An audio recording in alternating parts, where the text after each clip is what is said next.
سلام سلام، شراكو لاباس؟ اليوم جبت لكم صابلي بريستيج من اروع ما يكون. شوفوا شحال شابه الصابلي هذه وشوكولا ونغوبي من تحت في الطرف القطايف محمصين فاغسي محشوه بالكراميل توفيا.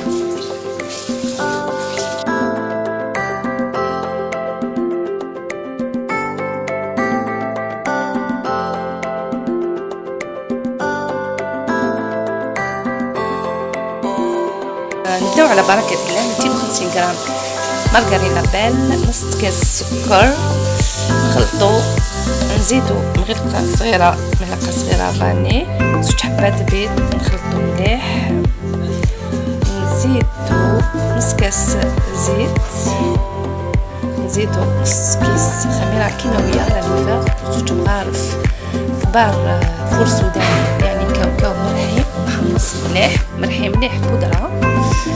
نزيدو لافارين، نلموها بالفارينة حتى نتحصلو على عجينة طرية وملساء. شوفو هي نغطوها بكيس غذائي يعني ساشي، نغطوها به نخلوها ترتاح. بعد ما ترتاح العجينة نحلوها بالحلال،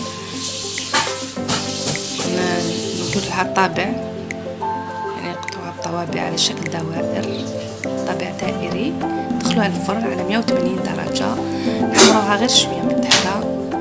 نديرو الشوكولا في باماغي، الشوكولا زدت لها نار غير في نص زيت، نحطوها على شوفوا على الطابع هذا، ندخلوها في الثلاجة كي تبرد.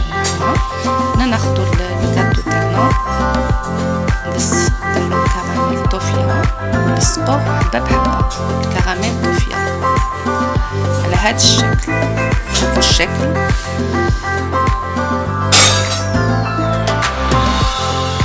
بعد في الجوايح نديرولو القطايف محمصين.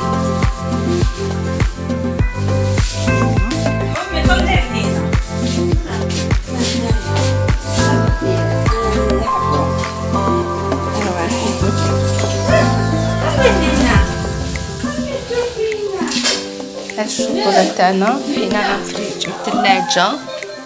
الثلاجة، شوفوا كيفاش نحولها الزوائد هادوك. تحصلنا على هاد الديكور، الزوائد هادو نلصقو بهم، نديرهم الفوق، نشبحو بهم الكاطو تاعنا. بيان سور كيكونوا الزوائد نحوهم، يتنحاو نورمالمون تمتم فاسيلمون. هادوك الزوائد كاع نحيوهمش، فوالا يتنحاو فاسيلمون.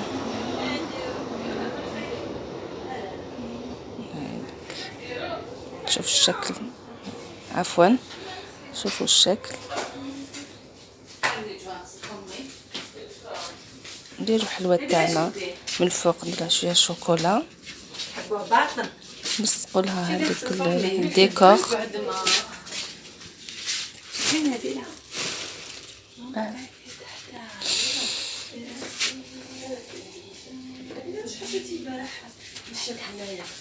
تحصلوا على هاد شوفوا، انا زدت عاودت لكم وحده باش تشوفوا مليح هكذا. تحصلوا على هاد الديكور وتحصلوا على هاد الكاطو بنين بزاف. ننصحكم تجربوه.